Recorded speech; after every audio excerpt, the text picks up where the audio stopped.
Hello my dear friends and subscribers. आज मैं आप सबके लिए मैरिज एंड वीनस, इसके ऊपर Venus and its effect on marriage, उसके ऊपर एक मैं वीडियो आपके लिए बताने जा रहा हूँ जिसमें आपके साथ डिटेल शेयर करूँगा कि एक हैप्पी मैरिड लाइफ के लिए वीनस का इम्पोर्टेंस क्या है। तो आप सबके बहुत सारे, पहले तो मैं ये बताना चाहूँगा कि आप सबके बहुत सारे सवाल आ रहे थे कि बहुत सारे क्या कहते हैं कि आपके D1 या D9 के 7th हाउस में फलाना फलाना प्लानट है और आप क्या कहते हैं कि आपकी मैरिटल लाइफ कैसी जाएगी, उसके ऊपर कमेंट करने के लिए आपने बताया हुआ है। तो सबसे पहले तो मैं आपको बता दूं कि सिर्फ D9 या D7 के 7th हाउस से क्या कहते हैं कि सिर्फ उसी से मैरिज नहीं देखी जाती। बहुत सारे फैक्टर्स हैं जिसको कंसिडर किया जाता है। जैसे सबसे पहले आपके ऑफ कोर्स D1 या D9 में जो 7th हाउस में जो प्लैनेट है उसको तो कंसिडर करेंगे ही करेंगे।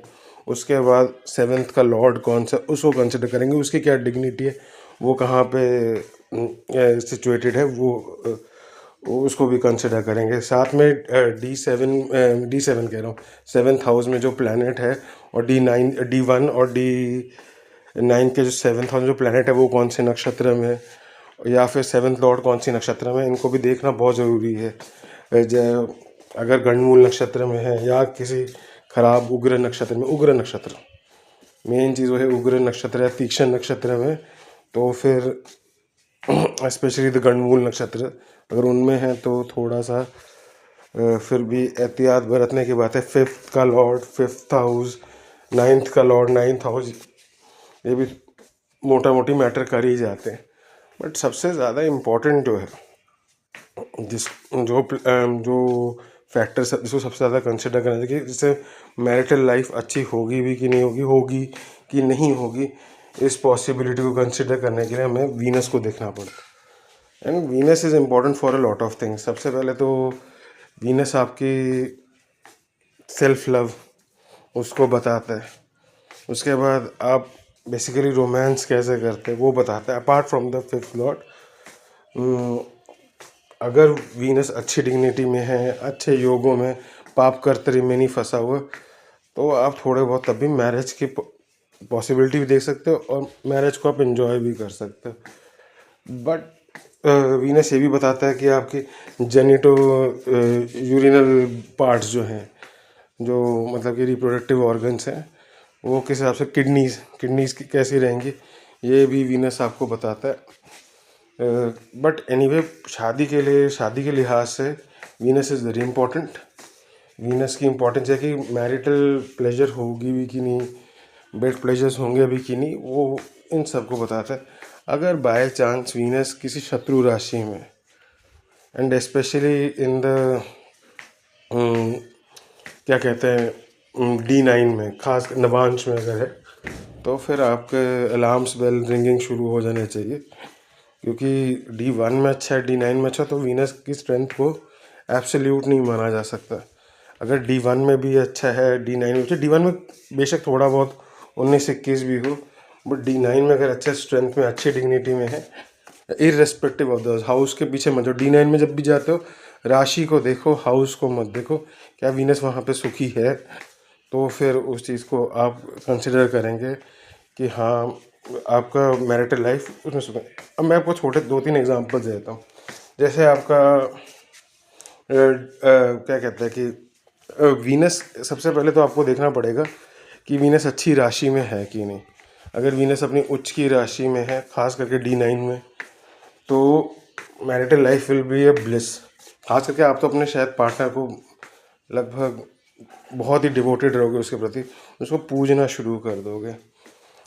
अगर अपनी भी राशियों में है टॉरस या फिर लिब्रा में, देन ऑल्सो मैरिटल लाइफ अच्छी जाएगी। और मैं D1 और D9 दोनों के लिहाज से बोल रहा हूँ। तो D1 में अगर शत्रु राशि में मे भी सुपरफिशियली उतना ऊपर से उतने बढ़िया योग ना हो, मतलब कि उतना बढ़िया आप इंजॉय ना कर रहे हो, बट ओवरऑल एंड मतलब कि इंटरनली आप बैलेंस को मेंटेन करने की कोशिश करते हो, मैरिटल हार्मनी को मेंटेन करने की कोशिश करते हो। और वीनस थोड़ा सा एग्जांपल देखे जाते हैं। अगर वीनस एफ्लिक्टेड नहीं होना चाहिए, मार्स या शनि की खराब दृष्टि, या फिर राहु, या फिर आपके क्या कहते हैं कि केतु एक्सेस में होना नहीं चाहिए, और मार्स और उसका क्या कहते हैं आपका सैटर्न की दृष्टि नहीं पड़नी चाहिए। तो मतलब कि आपकी मैरिटल लाइफ अच्छी आप गिन सकते हैं। और क्या कह सकते हैं, चलो हाँ, वीनस 6 हाउस में नहीं होना चाहिए, चाहे D1 में हो चाहे D9 में। D9 का तो खैर मैंने आपको कहीं मैटर करता नहीं है, पर अगर D1 में 6 हाउस में तो मे भी थोड़ी सी। और अगर राहु के साथ है, तो मेरी एक सब्सक्राइबर है जो कि मेरी बहुत ही मतलब कि क्या कहते हैं बहुत ही अच्छे लॉयल सब्सक्राइबर्स में से, उनका D1 में वीनस लिब्रा में राहु के साथ है। हाँ, तो क्या कहते हैं, तो वही थोड़ी प्रॉब्लम आ सकती है कि आपको, एज मैंने कहा कि थोड़ा सा किडनीज, यूरिनरी ट्रैक्ट से लेके प्रॉब्लम आ सकती है, रिप्रोडक्टिव ऑर्गन्स में प्रॉब्लम आ सकती है, बट ओवरऑल कोई एक ख़ास इशू नहीं आनी चाहिए। मतलब कि शादी थोड़ी ब्लैंड हो जाती, थोड़ी सर्विस टाइप की होती है, जो आप इंजॉय करना चाहते हैं वो चीज़ नहीं आती। और बाकी और क्या कह सकते हैं, अभी तो मोटा मोटी इसी से काम चल रहा है डिटेल से। बाद में मैं आपको और भी डिटेल्स, अगर जैसे 7th हाउस, एक चीज़ एग्जांपल दे जाता हूँ। अगर आपका 7th हाउस का लॉर्ड शनि या मंगल है, तो मे भी, और साथ में किसी और एक्सेस में, जैसे मेरे खुद का ये 7th हाउस का लॉर्ड शनि और राहु केतु एक्सेस में, उसके ऊपर और मेलेफिक्स का अगर दृष्टि आ जाती है, तो शादी लेट कराता है। मेरी तक शादी नहीं, मैं कुंवारा हूँ। मुझे पता नहीं, मैं डिटेल क्यों बता रहा हूँ, बट कुंवारा हूँ। बट वीनस की डिग्निटी अच्छी होने की वजह से, वीनस मेरे टॉरस में है और केंद्र हाउस 10th में है, तो थोड़ा सा अभी भी मेरे दिल में रोमांस जिंदा है।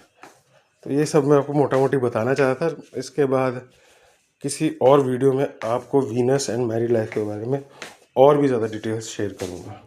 बाय।